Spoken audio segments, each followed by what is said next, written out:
O tema que vos trago hoje é a helioterapia. Foi um tema que foi muito utilizado pelos naturopatas e depois foi adotado pelos médicos, esquecido pelos médicos e esquecido em parte pelos naturopatas, que está relacionado com o Fiat Lux é Flux Facto S, passa-se luz e foi feitada a luz, Gênesis 3. E vamos então começar. Vamos falar da luz e as suas propriedades. Aqui vamos só abordar algumas noções básicas, porque isto é física e depois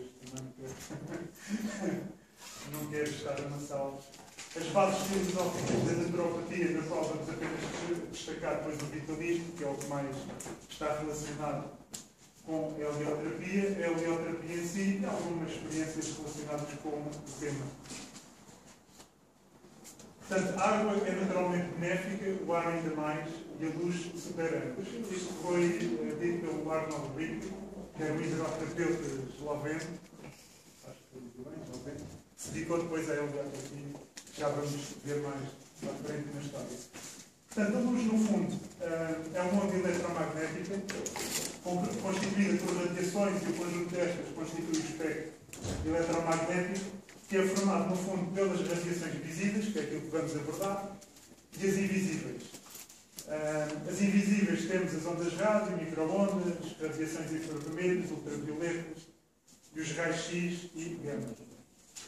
Portanto, a luz propaga-se através de raios, luz, que são direções retilíneas, segundo as quais, se representa o caminho que a luz prova. Portanto, o feixe luminoso, depois é um conjunto de raios, mas isto então já é um pouco mais físico, temos aqui os tipos de raios, não vamos aprofundar. As fontes de luz, aqui o relevante é natural, que é o Sol. Tudo o que vamos falar aqui, basicamente, é do Sol, que é a nossa fonte de luz natural. Vamos aqui avançar. Aqui no espectro, a luz visível é aquilo que conseguimos ver no espectro eletromagnético e está entre os ultravioletas e os infravermelhos. Aqui, por acaso, não dá para ver bem, não sei se é dá para ter uma ideia. Isto é o espectro eletromagnético total. A luz visível é apenas esta parcela. Varia, segundo alguns autores, dos 400 até aos 700 menores. Se bem que estes valores não são exatos, porque mesmo na literatura médica varia até de capítulo para capítulo. Alguns começam nos 380, outros terminam nos 400. São valores aproximados. Também são medidas muito pequenas.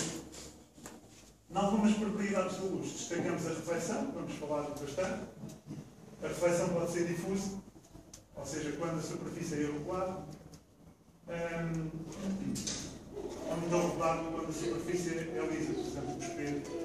Mas isto também não vamos aprofundar. E a dispersão, no fundo, a luz visível é constituída por certo luz. Em relação à interação com os corpos, temos vários corpos, também não vamos aprofundar, apenas para ter uma ideia, se quisermos prestar atenção.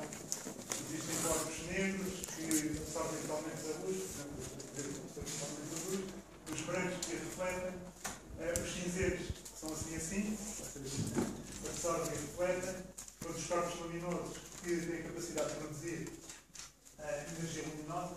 Neste caso, vamos falar apenas do Sol, voltando para nós, para o tema.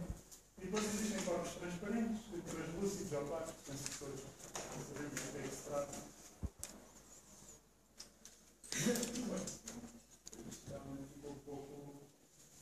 A luz também tem uma parte ainda dos infravermelhos, daí vamos falar de algumas propriedades dos infravermelhos, bem que também não vamos aprofundar muito, porque no fundo aqui interessa-nos é o conjunto da luz solar e não estar a separá-lo, porque isso também é um pouco entrar no tempo da alopatia, que é separar a luz. Portanto, os infravermelhos são radiações calóricas, fisiotérmicas, ou seja, produzem calor, penetram profundamente na pele e se transformam em calor. O efeito do calor em profundidade, a elevação da temperatura do sangue pode aumentar a resistência contra infecções e provocar a destruição de bactérias e suas toxinas. Também tem um efeito de dilatação, ou seja, das veias e dos capilares. E tem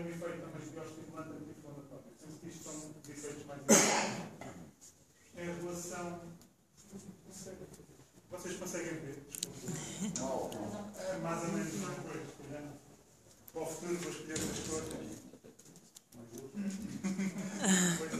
Ao menos duas. Aqui se calhar é muito. Se tivessem luz branca, ia-se perfeitamente. Pronto, as ultravioletas. Também não vou aprofundar, todos sabemos principalmente que têm uma ação germicida, ou seja, têm um efeito, têm capacidade de matar bactérias, aumentam a imunidade e a vitalidade celular, são muito usados, por exemplo, em diagnóstico de infecções da pele, porque a nossa pele. Bom, aqui a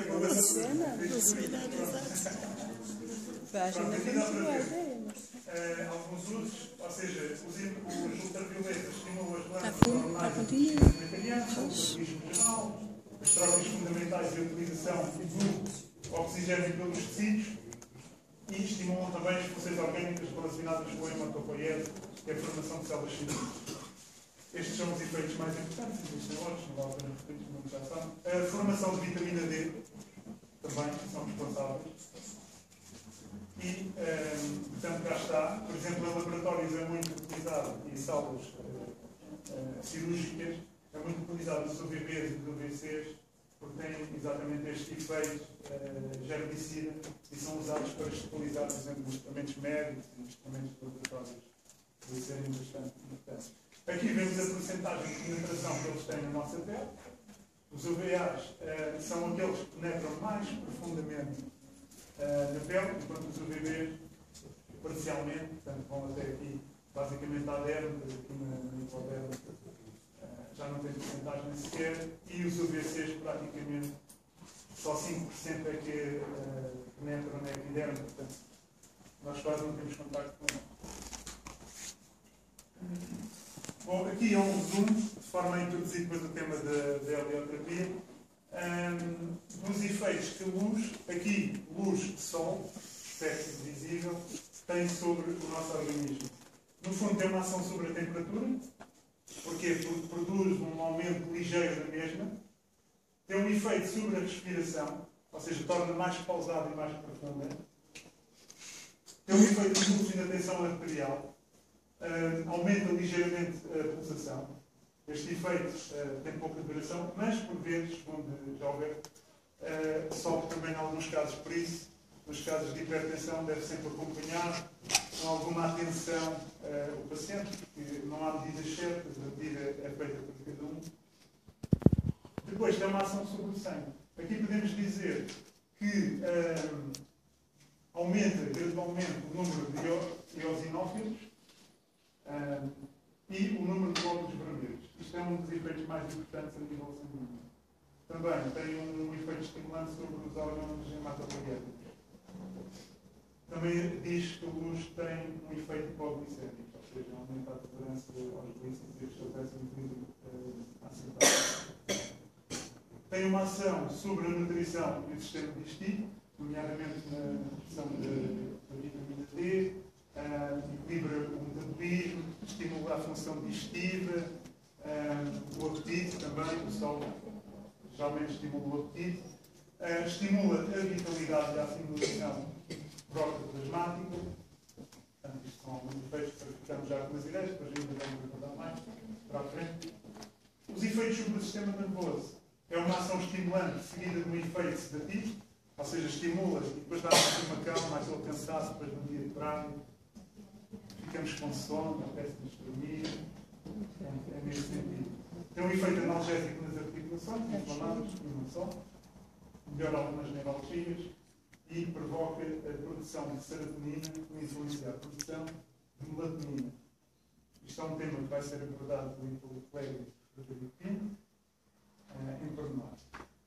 A ação bactericida, cá está. Portanto, no fundo, funciona como um antibiótico natural, daí o sol, ao longo da história, tem sido promovido como antibiótico, no fundo, devido a este efeito, é o mais importante. Um efeito sobre os ossos, articulações e musculatura, novamente a vitamina D, produção. Também desenvolve o teor normal em cálcio e fósforo no sangue. Luta contra a acidificação dos tecidos. São alguns efeitos importantes. Melhora a irrigação sanguínea das células musculares e favorece os processos de opinião e desenvolvimento dos músculos. Tem um efeito sobre as glândulas hormonais, onde existe uma interação entre as funções da pele e as glândulas tireoide e hipófise, e atenua as perturbações das glândulas hormonais do estado. Existe toda uma série de glândulas hormonais que depois precisam ao céu. Com a medida certa, acaba por trazer alguns benefícios. Efeito sobre o sistema imunitário. Aqui é muito importante. Também devido à vitamina D. Mas aqui também é importante dizer que o sol em excesso tem um efeito imunossupressor. Ou seja, aquela imunidade que aqui dizemos que aumenta, depois diminui se apanharmos sol em excesso. Os efeitos sobre a retina estão relacionados com a penetração dos raios luminosos e a estimulação portanto, da retina, ou seja, esses raios chegam-nos e depois são transmitidos ao cérebro sobre a forma de impulsos nervosos. E depois atuam sobre a hipófise, estimulando. E aqui é o mais importante, tem mais a ver diretamente com aquilo que depois também vamos falar, que são os efeitos gerais, que são os efeitos sobre a pele. Avermelhamento, que é o eritema solar, que é muito importante na helioterapia, ou seja, o eritema, aquela mudança na nossa cor, aquele vermelho suave, mancha em escaldão é muito importante, já vamos ver também a seguir.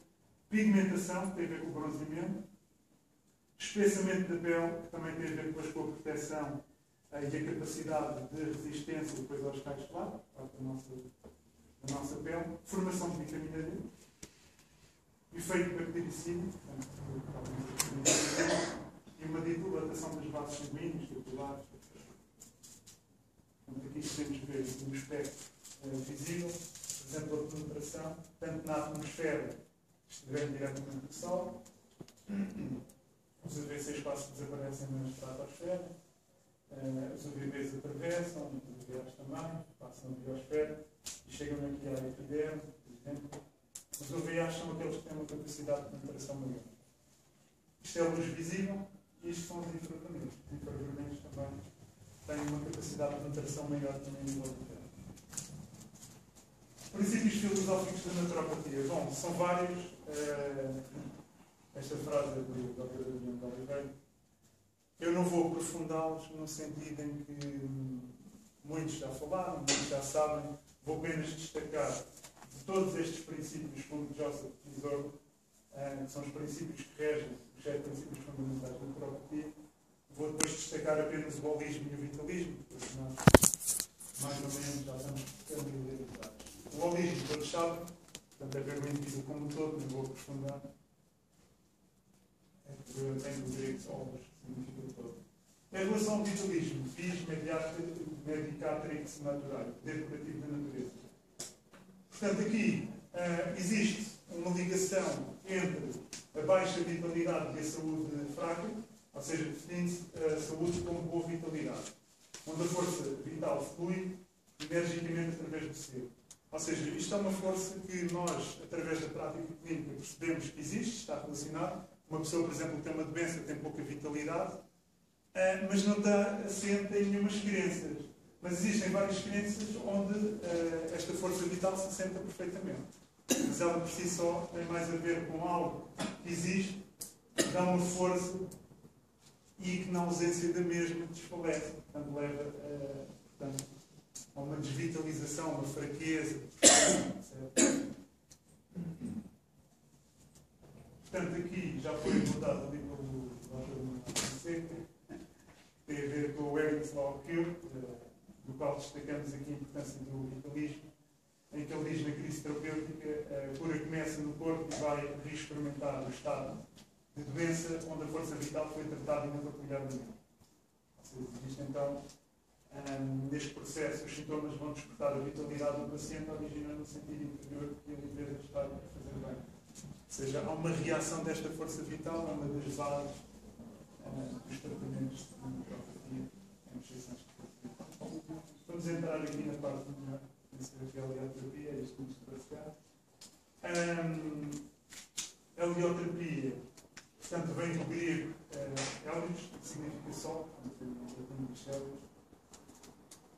que era um deus grego, que andava numa carroça.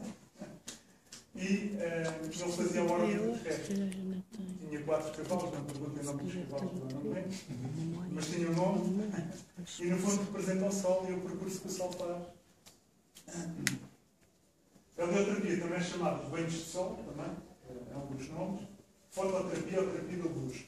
Consiste na exposição do corpo nu, total ou parcial, à luz natural, sol ou artificial.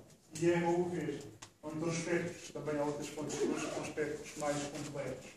Se bem que aqui vamos abordar apenas a exposição à luz natural, não artificial. A luz solar é melhor do que as radiações produzidas por aparelhos, porque o seu espectro é mais complexo.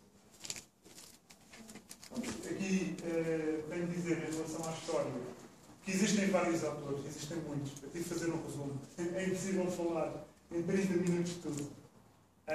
Mas selecionei os mais importantes para terem uma ideia. Portanto, Hipócrates, portanto, menciona a ação benéfica da luz solar. Portanto, na Grécia, em Epidauro, portanto, existiam varandas abertas onde as pessoas podiam usufruir das mesmas para estarem expostas ao sol, para tomar banhos de sol. Isto foi em 460 a 367 a.C. Depois o Herodoto, depois menciona terraços utilizados pelos próprios egípcios e assírios para banhos de sol.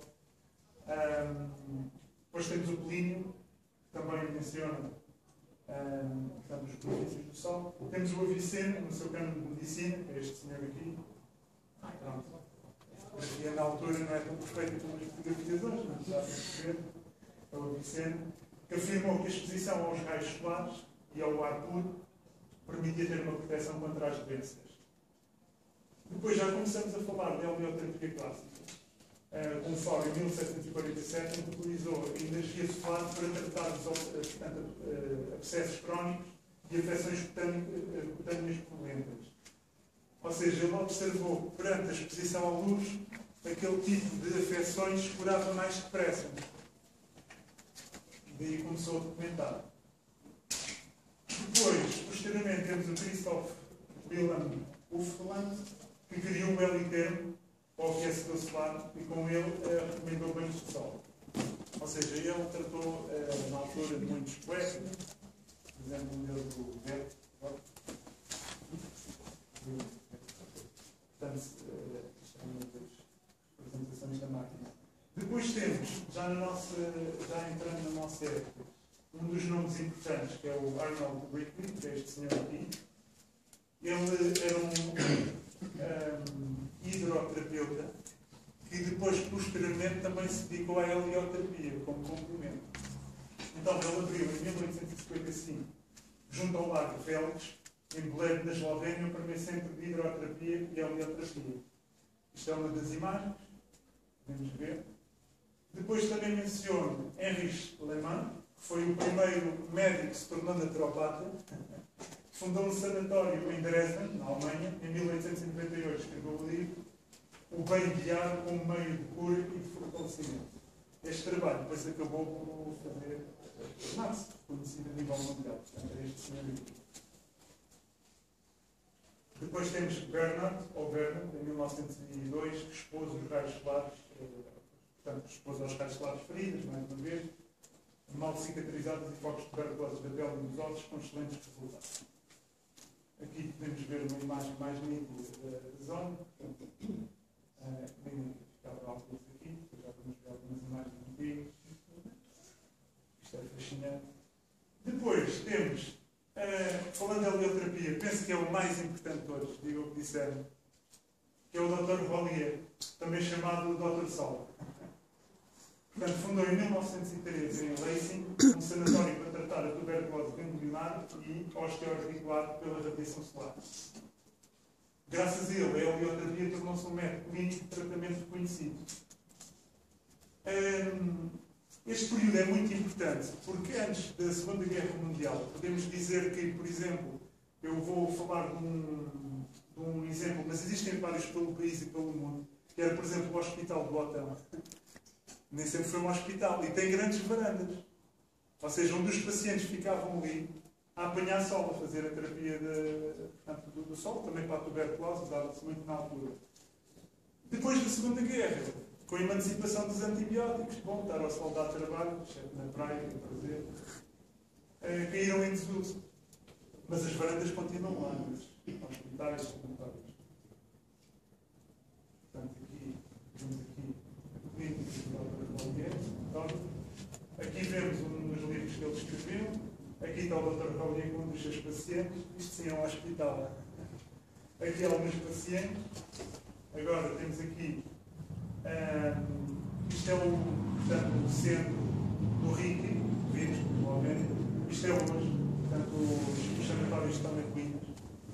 Isto é em Dresden, do sanatório que o Weimann fundou. Aqui vemos algumas imagens também deste sanatório.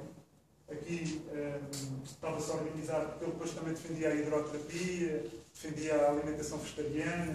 Portanto, aqui não dá para ver bem, mas isto são saladas. É comida vegetariana.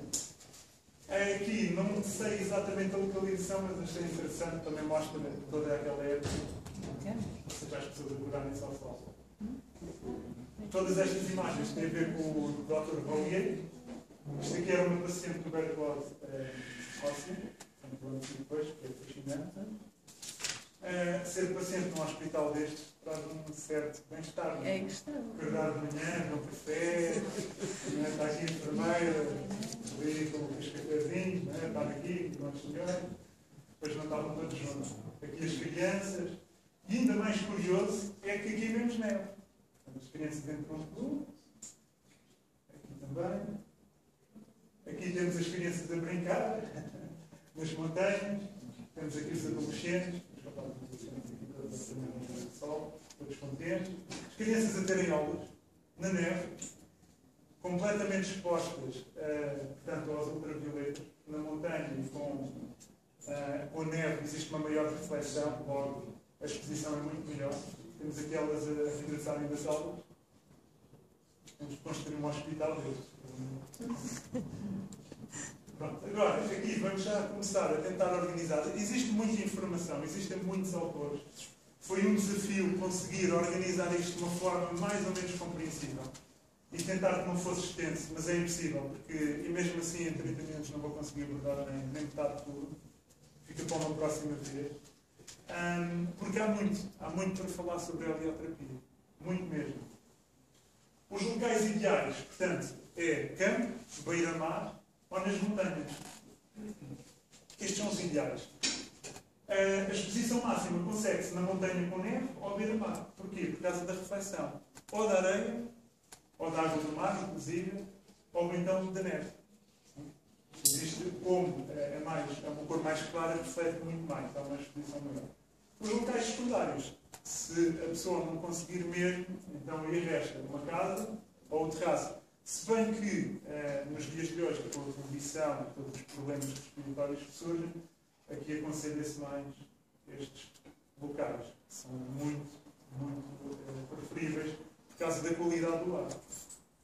Se tiver que ser em casa, portanto, a janela deve estar aberta, sem interferência de vidros, e pode pôr uma cortina de tecido branco, mas não se deve utilizar, por exemplo, plásticos, para não filtrar os raios.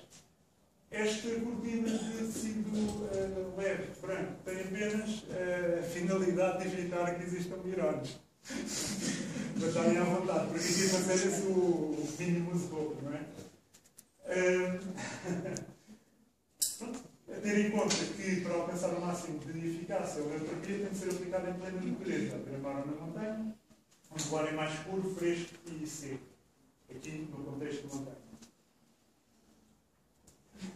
Melhores horas. Bom, eu pus aqui vários para verem também, no fundo, há diferenças de pensamento. Temos aqui do Dr. Adriano de Oliveira, que ele diz que no verão é das 9 às 13, mas isto também já foi há uns anos atrás, e das 17 às 20, e no inverno das 10 às 13, num sítio bem abrigado. Enquanto o Carlos Steckman diz que é ao nascer do sol até às 11, e à tarde das 15 horas até ao pôr do sol. Como estamos a passar por este processo de legalização, não fui ao portal da saúde. Bom, temos que tentar. Então, no portal da saúde, eles dizem que vai evitar entre as 11 e as 16. Temos que ter isto em conta. Depois, fiz um contraste no meu ver, o autor mais importante da helioterapia, que é o Dr. Collier, que é ele põe logo, meio-dia. Ideal, meio-dia. E no meio-dia, meu Deus, pensam todos. Porquê? Porque existe uma maior ação dos raios solares. Ou seja, no entanto, em casos de certas afecções ou hipersensibilidade à luz, porque cada caso é um caso, ele vai de encontro àquilo que os outros também já falavam. Ou seja, primeiras horas da manhã e últimas da tarde. Depois aqui pode-se jogar. Se a pessoa precisar de uma maior exposição de infravermelhos, temos à tarde. Aliás, eu pus aqui fotografias. Isto é um nascer do sol e isto é um pôr do sol. O pôr do sol é sempre mais avermelhado, não é? Do que o nascer do sol. Mas é melhor de manhã ou ao pôr do sol? Depende. Depende. Depende depois. Porque depende. Se quiser fazer um trabalho mais relacionado com infravermelhos, é melhor ao fim do dia. Por causa da coloração vermelha natural. Se for de manhã, pela terapia geral dos benefícios da luz, então é amanhã. Amanhã é sempre aconselhado, até para a regularização dos circadianos. Aqui eu vou aprofundar essa etapa. Método clássico. Portanto, eu aqui fiz uma compilação, vou abordar 2 métodos, alguns métodos, mas os mais importantes é o doutor Adriano de Oliveira e José de Castro, penso que os presentes conheceram, em que eles dizem aumentar o tempo de exposição de forma lenta e progressiva, no princípio 2 vezes ao dia, uns 12 minutos. Mas também dizem diariamente começar 10 a 15 minutos de frente, igual tempo nas costas. Esta ideia é mais do Adriano de Oliveira. Esta é mais do Adriano Castro. Em cada novo banco, aumentar 5 a 10 minutos de cada lado, até 30 minutos à frente e outros nas costas. Manter durante 1 a 2 semanas até alcançar uma boa pigmentação, que é o bronzeamento. Para ficarmos assim muito externos. Depois pode aumentar até 40 a 60 minutos de cada lado, a duração média de exposição, de cada caso no caso. Ou seja, todos os valores que vamos falar aqui são baseados em médias. Vou já dizer isto, eu próprio tenho que fazer médias. Porque não há um tratamento fixo de autor para autor, olha, cada pessoa 5 minutos. Não, temos de ver cada pessoa. Há pessoas que, inclusive, nem devem apanhar sol. Portanto, isso tem de ver depois a falar. Conforme depois já vamos aprofundar. Depois, aqui há algumas dicas. Deverão mudar a posição do corpo de 15 em 15 minutos. É aconselhado até, inclusive, fazer alguns exercícios físicos, estiramentos e tal, sempre que se mudar a posição. Este pormenor é muito importante, porque fala-se dos benefícios do sol, mas a grande diferença entre a abordagem meteorológica, portanto, e a abordagem alopática, convencional, é que nós temos uma diferença que eles nem falam. Mas eu acho que é isso que faz a diferença no sentido, pelo menos pelo aquilo que investiguei, que é o arrefecimento. Ou seja, não é só apanhar sol, temos que fazer o arrefecimento. E isto é chave. Arrefecer a cada 5 ou 10 minutos a parte do corpo exposto com banhos frios, seja de desespero, seja com uma fricção com uma toalha molhada, mas de forma lenta, nada brusco. Isto, segundo o Dr. José Castro, serve para evitar até, inclusive, ficarmos mais sensíveis ao frio no inverno. Num dos artigos que eu apanhei na revista Natura, de 1954, ele defendia que o esfriamento vai fazer com que nós, depois, no inverno, não sintamos aquele frio. Estou sempre com frio. Ou seja, cria uma certa tonicidade muscular. Faz até, inclusive, depois transitarmos para a próxima estação de forma mais adaptável. Era o que ele defendia. Ele dizia que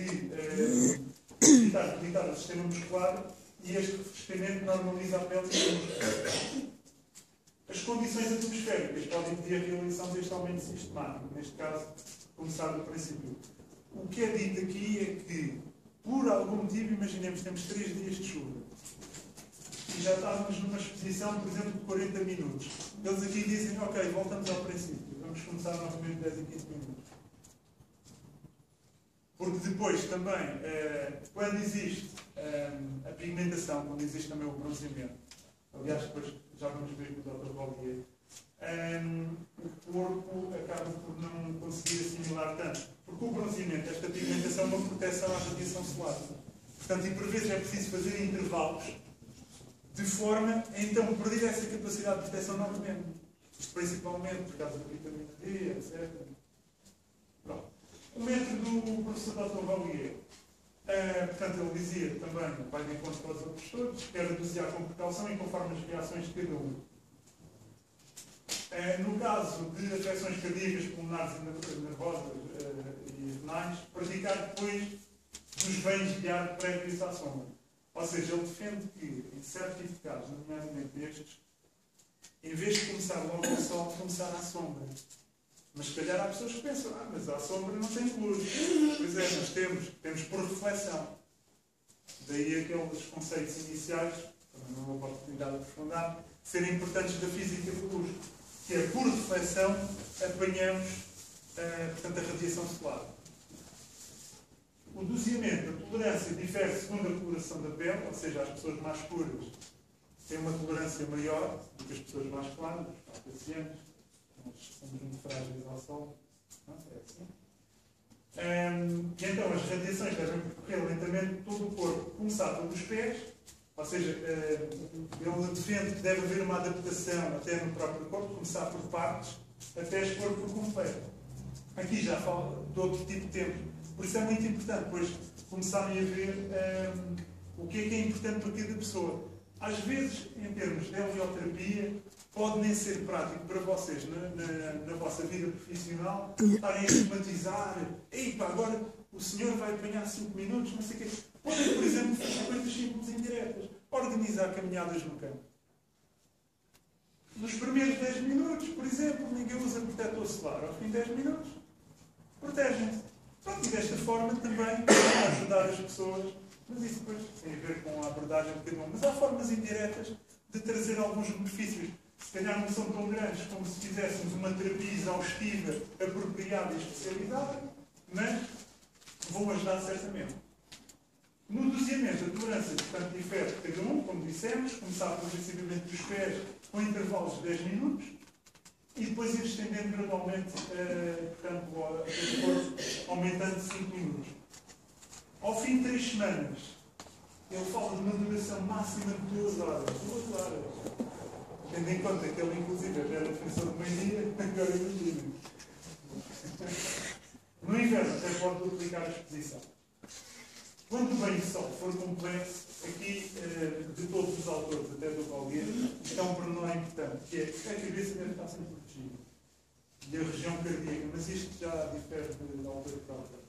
Todos os tratamentos devem ser feitos com intervalos, que era aquilo que estava a dizer. Como existe uma pigmentação, uma adaptação e uma proteção à radiação solar, deve, por exemplo, depois de um tratamento de algumas semanas, imaginemos tipo 2 semanas, como está aqui, fazer uma paragem de 2 semanas. Então, mas dizer, vamos ficar em casa fechado, fica em casa fechado, com as persianas, não põe luz. Não.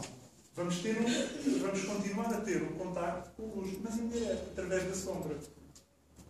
Seja ela de arbustos que estão no campo, ou de uma árvore, seja de um toldo, ou de um chapéu de sol. Portanto, isso depois varia de pessoa para pessoa, e cada um de nós depois pode escolher. Aqui, por exemplo, a sensibilidade ao brilho solar é própria de cada indivíduo, ou seja, varia. A escala de setores estabelecida por Arcus permite fixar mais facilmente a dose limite para o avermelhamento da pele. O avermelhamento da pele, que é o eritema solar, é o mais importante. É o mais importante. Ou seja, provocar aquele, por exemplo, eu depois vou falar disso como experiência, um senhor, que é o Dr. Gário, que diz que se deve apanhar 30 minutos sem proteção nenhuma, se for para a praia, de exposição solar, ao meio-dia. E depois é que se deve pôr a proteção solar, para criar esse equilíbrio. Se calhar pessoas que 30 minutos é muito, não se tem massa também, para apanhar o escaldado.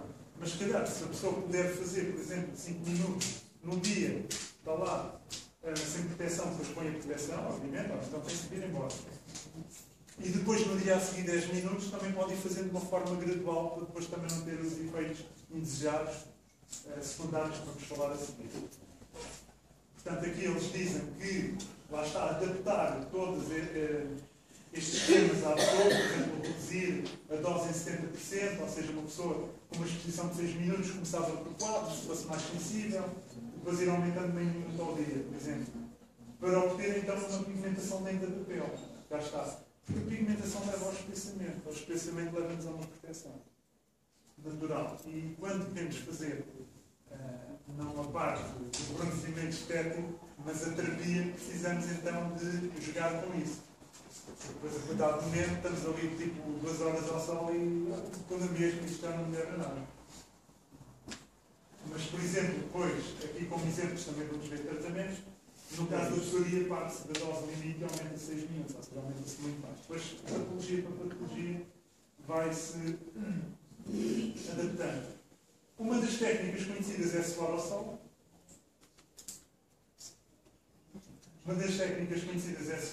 Portanto, aqui não vou aprofundar, é apenas para terem uma ideia, porque existem várias.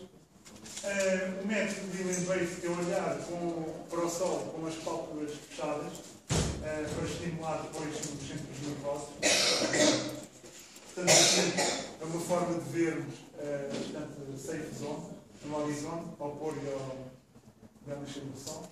É uma boa técnica. Indicações terapêuticas. É bom para afecções cutâneas, perturbações do metabolismo, afecções ósseas, articulares e musculares, afecções do aparelho gênito-urinário, perturbações das glândulas hormonais em desenvolvimento, afecções nervosas, afecções ligadas com a hematopoiese e o sistema linfático, afecções dos órgãos dos sentidos, afecções do sistema circulatório e afecções do sistema respiratório. Exemplos de aplicação. Por exemplo, já não temos muito tempo. Ele, por exemplo, no caso do raquitismo, é aconselhado banhos de sol diariamente, de manhã até às 10 horas e à tarde a partir das 16. Por exemplo, mas existem vários. Precauções: óculos, sol, chapelinho, água, beber, ingerir muitos líquidos para não desidratar, tools ou chapéus de sol e protetor solar. Se bem que, quando se faz a helioterapia, não se usa logo o protetor, isso é depois, mas usa-se logo a seguir, principalmente se queremos manter-nos ao sol. Evitar expor-se nos dias em que os índices de ultravioletas estão no máximo, podemos ver através deste site do IBMA. Portanto, o arrefecimento é importante. Usar sombra, seja de árvores, de arbustos. As crianças devem usar chapéu. Terem atenção, medicação que possa provocar fotossensibilidade. E não se deve sentir frio nem calor excessivo. Qualquer depois problema deve-se depois procurar um médico. Contraindicações na febre, alergias solares, anemia perniciosa, cardiopatias graves, cataratas. Existe um estudo que fala da relação entre o sol e portanto, o aparecimento de cataratas, por isso é muito importante. Úlceras, no geral nas mucosas, no caso dos albinos, hipertensões com arteriosclerose, doenças mais graves, peritonite, doenças dermatológicas algumas, como aqui. Não vamos ter a oportunidade de aprofundar. Efeitos secundários, que são muito importantes. Cancro da pele, cataratas, conjuntivites dolorosas, dores de cabeça, o escaldão, portanto, tem-se fazer com contrapeso e medida, senão depois vamos para casa, estou a ver. Secura nasal, imunossupressão, ou seja, baixa o sistema imunitário se for em excesso. Tudo isto, para vocês não ficarem assim. Depois algumas experiências já muito corridas. Portanto, aqui, Joseph P. Sorlin e Elvira Rodrigues Vaz, que é, para mim, um dos grandes compêndios da naturopatia, um não sei em inglês, eles falam que a luz na naturopatia é muito usada, por exemplo, para a depressão, basicamente. É o mais importante. Para as insónias também. Existe um estudo que diz que na região popliteia, portanto, atrás de ver, existem aqui fotorreceptores, também muito importantes na regularização do círculo circadiano, o colega depois vai aprofundar. Helioterapia na psoríase, portanto, houve uma experiência nas Ilhas Canárias em que as pessoas fizeram um tratamento de 4 semanas, depois provou-se que durante 6 meses não foi necessário tratamentos adicionais. Também não vou aprofundar, no momento. Depois, também, a Ordem Mundial de Saúde diz que a vitamina D a partir de fontes do UVB orais reduz o risco de cerca de 24 tipos de câncer. Portanto, isto é muito importante, ou seja, reduz as taxas em 30% a 50%. E, por fim, esta notícia, porque é que os nórdicos deixam os bebés a dormir em temperaturas abaixo de zero. Portanto, se esta prática começou nos anos 40, quando as taxas de mortalidade eram altas, os nórdicos, e a ideia era que o sol e o ar fresco aumentariam a imunidade contra as bactérias nocivas. Pronto, fica para uma próxima vez aprofundar mais, realmente é muito, não dava para, espero que tenham ficado com uma ideia. Se tiverem alguma questão, podem sempre também escrever, maturina.com, e quando tiver disponibilidade, terei todo o gosto de esclarecendo aquilo que puder.